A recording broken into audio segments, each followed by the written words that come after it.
Dios le bendiga, pueblo del Señor. Doy la honra y la gloria a nuestro Dios. En este momento es grato el privilegio que Dios me concede poder leer una vez más su palabra. Quiero tener un breve recordatorio de los primeros cristianos, de esos hombres y mujeres que se levantaron, ¿verdad? Creyéndole al Señor. Personas que tuvieron grandes luchas, pruebas, persecuciones, pero así como tuvieron grandes persecuciones y dificultades, también tuvieron gran fe, gran esperanza y tuvieron esa gran firmeza de que el Dios en que ellos habían creído era un Dios de poder y de milagros. Así de que es muy importante retroceder un poquito y recordar lo que hicieron los primeros cristianos, ya que es el mismo tiempo, podría decir yo, lo que es en el área espiritual.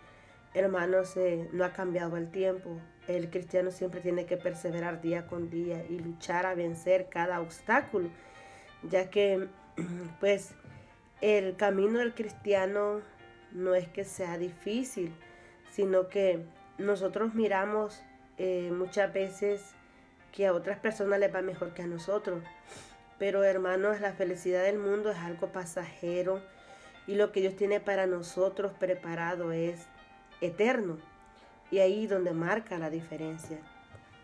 Pablo en su primer viaje misionero es acompañado por Bernabé y Juan Marcos, saliendo desde Antioquía de Siria a Seleucia. Luego navegaron a Salamina en Chipre y de ahí pasaron por Pafos. Ahí en Pafos había un hombre llamado Elimas, que era mago, y este hombre quería, ¿verdad?, apartar de la fe al procónsul de aquel lugar donde Pablo estaba hablando del Señor. Y Elimas es reprendido por Pablo y queda ciego. De Pafos se van a Pergue, pero Juan Marcos se regresa a Jerusalén. Ahí donde Juan Marcos se regresó, ¿verdad?, a Jerusalén.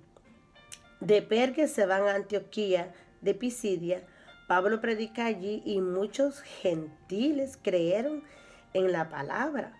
Pero también dice que judíos inspiraron a mujeres piadosas y distinguidas, oiga bien, y expulsaron a Pablo y a Bernabé.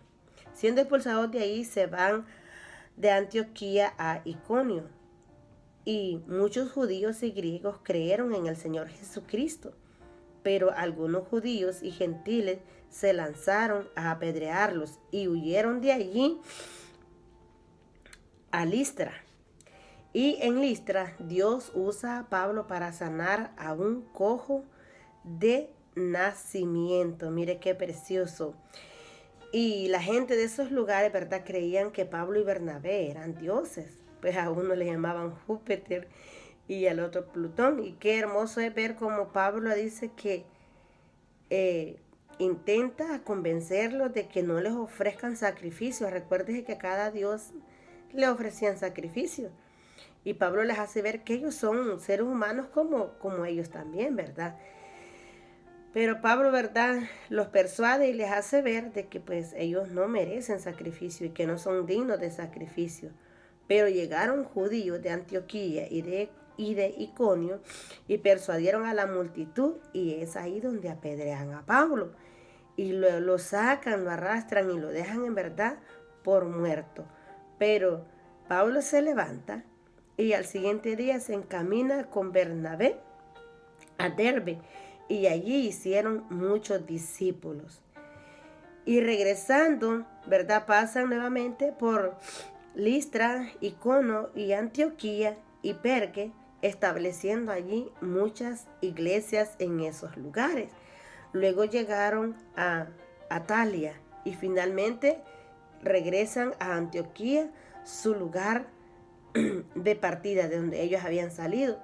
Y cuando llegan a Antioquía de Asiria, reúnen a la iglesia y empiezan a contarle todos los acontecimientos que el Señor había hecho a través de ellos. Y para que usted entienda un poquito más, yo quiero leerle Hechos 14, 19, 23. Y dice la palabra en Hechos 14, 19 al 23. Entonces vinieron unos judíos de Antioquía y de Iconio, que persuadieron a la multitud y habiendo apedreado a Pablo, lo arrastraron fuera de la ciudad, pensando que estaba muerto. Pero rodeándole los discípulos, se levantó y entró en la ciudad. Y el día siguiente salió con Bernabé a Derbe. Y después de anunciar el evangelio en aquella ciudad y de hacer muchos discípulos, volvieron a Listra, a Iconio y Antioquía, confirmando los ánimos de los discípulos, exhortándoles a que permaneciesen en la fe y diciéndoles: es necesario que a través de muchas tribulaciones entremos en el reino de Dios. Y constituyeron ancianos en cada iglesia, y habiendo orado con ayuno, los encomendaron al Señor en quien habían creído. Mire, y es así cuando después regresa, ¿verdad?, a Antioquía de Siria, su lugar donde él había empezado este viaje. ¿Sabe que me impacta mucho de que nosotros, los cristianos de hoy en día, somos tan frágiles que, hermano, yo opino por mí misma? Y hay momentos que yo dentro en esa oración con el Señor y le digo: Señor, quiero servirte, quiero amarte, quiero serte fiel, quiero trabajar en tu viña. Y le digo: Señor, aquí estoy, úsame, envíame. Pero, hermano, una cosa poca nos quita la fuerza, nos quita el ánimo, nos desalienta. Y yo mirando los viajes misioneros de Pablo, mirando aquí yo cómo Pablo desde un principio, ¿verdad?, es perseguido, son expulsados, son apedreados. Aún a Pablo lo dejan por muerto. Pero Pablo se levanta y sigue. Y no hizo solo un viaje, hizo el segundo, hizo el tercero.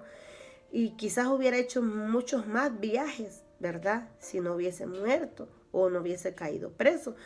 Lo que quiero decirles, hermanas, es que aquí podemos ver donde Pablo les dice y los persuade, dice que es muy importante que nosotros perseveremos en toda tribulación, en todo momento, y que debemos de tener una fe firme. Es que no fue el hombre que nos llamó. El llamado nuestro no es de hombre. Si fuera un llamado de hombres, hermanos, yo le podía decir con toda seguridad que es un llamado vano. Pero quien nos llamó es Cristo, quien nos compró es Cristo, quien nos libertó es Cristo y quien nos ha enviado es Cristo. Y miremos nosotros estos grandes ejemplos de estos hombres y mujeres que creyeron en el Señor, que se levantaron.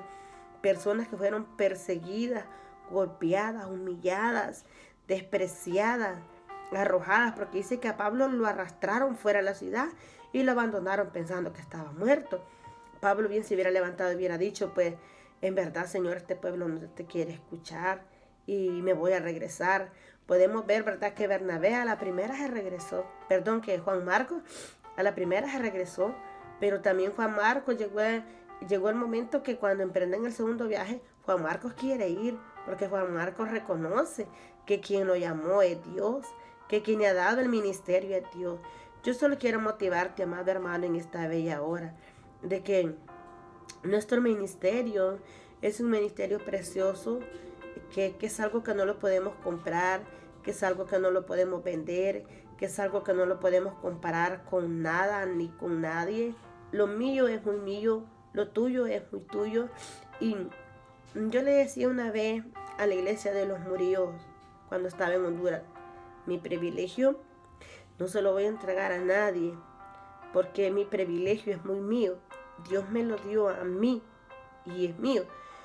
Y yo quiero decirte en esta bella hora: tu privilegio es tuyo y tú tienes que pelearlo como la leona pelea por su cachorro.